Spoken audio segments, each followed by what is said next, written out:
It took the Chinese over a decade to renew their interest in whitewater boating after 17 of them drowned during first ascents of the Yangtze and Yellow Rivers in the mid-1980s. Today, there are several Chinese companies that host annual whitewater festivals and offer one-day paddle raft trips in Yunnan and Sichuan. Plus, others have begun to manufacture kayaks and rafts.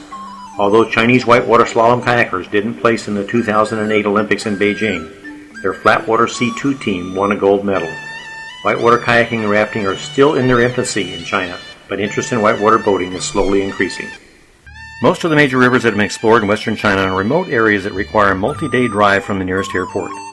Recognizing the need for identifying good training rivers closer to a major city, in 2003 and 2004, Leo Li of Sichuan Scientific Exploration Association, or SSEA, and Travis Wynn of Shangri-La River Expeditions, or SLRE, led 3 expeditions that explored rivers within a day's drive of Chengdu, the capital of Sichuan. Clive Williamson and Daniel Munsky joined the first one, which was filmed for Chinese TV. Brad Ludden and Ben Selznick joined the second expedition, which was filmed by Trask McFarlane and Arden Oksanen and sponsored by Jason Winkler of Rush TV.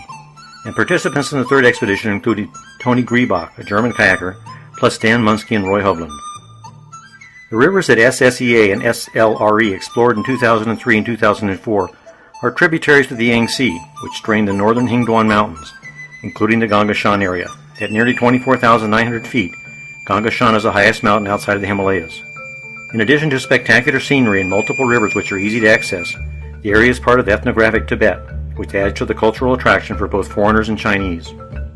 In 2003, Chris Jones of Windhorse Adventures began offering one-day and multi-day commercial rafting, kayaking, and inflatable kayaking trips on rivers within a day's drive of Lhasa, the capital of Tibet. Rivers include some easy Class 3 on the main stream of the Yarlung Po, upstream from Lhasa, and several Class 2 to Class 4 tributaries to it, such as the Upper Kaichu and the Drijiangchu. Jones is teaching Tibetans to kayak and to run their own raft expeditions. In 2004, Shangri-La River Expeditions arranged for 10 Chinese rafters, including Feng Chuan, who was on the 1986 Yangtze First Ascent, and who led the 1998 Tsangpo First Ascent, and Leo Li of SSEA, to participate in a 15-day trip on the Colorado River in the Grand Canyon. One of their purposes was to learn how a large commercial rafting company operates, as they anticipate a growing demand for whitewater boating due to rapid growth of the Chinese middle class. Also in 2004, a small Chinese team led by Chen Yue completed a first ascent of the headwaters of the Yalong in western Sichuan. In 2006, Travis Wynn led a group of 9 expert kayakers on a first ascent of the middle reaches of this large tributary to the Yangtze. The group included Adam Elliott, Nate Ostis, Hutch Brown, Brian Eustace, Francis Helfenstein, Adam Craig, Chuck Taylor, and Nate Garr. Pete Wynn of Earth Science Expeditions had planned to run this section in 1998, but had to cancel due to record flooding. Due to its proximity to Chengdu and Muli, Pete and his son Travis hoped that this section of river would be commercially raftable. It flows through a spectacular canyon inhabited by Tibetans, Yi and Han, but the team encountered numerous rapids requiring portaging and the stretch is clearly not raftable.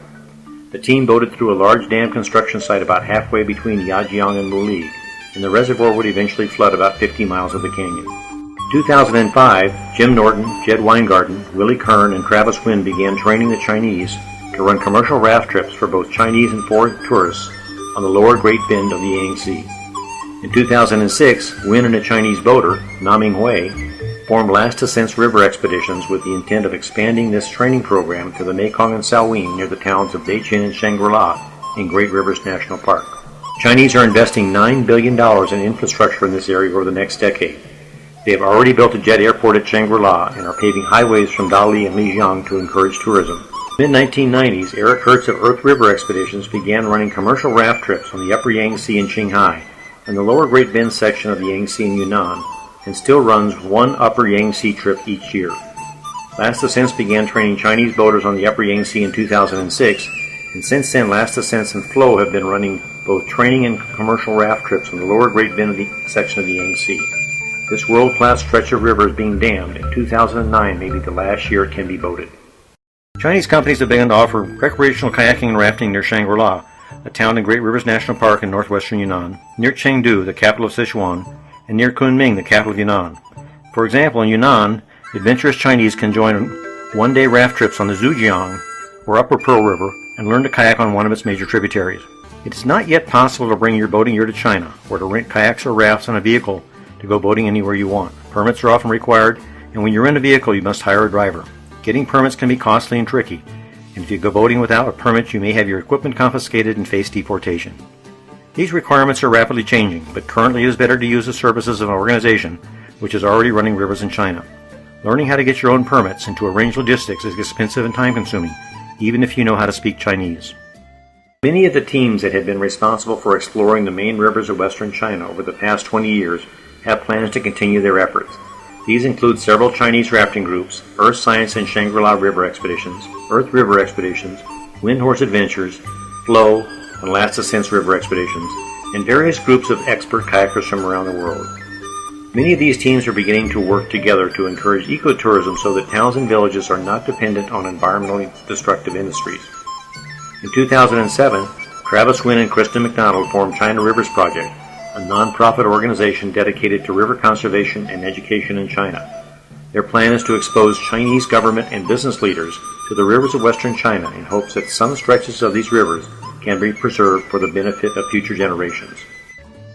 Imagine being an expert kayaker or rafter who had the opportunity to move to Colorado in 1950, when few of the rivers draining the Rockies had been run. It would have been the opportunity of a lifetime. Most of the major rivers of western China may have been run, but there are literally hundreds of smaller rivers, and as they are explored over the next decade or two, it is likely that many of them will be comparable to the famous whitewater stretches in other areas of the world. Western China is a fabulous place to visit. Don't miss the boat.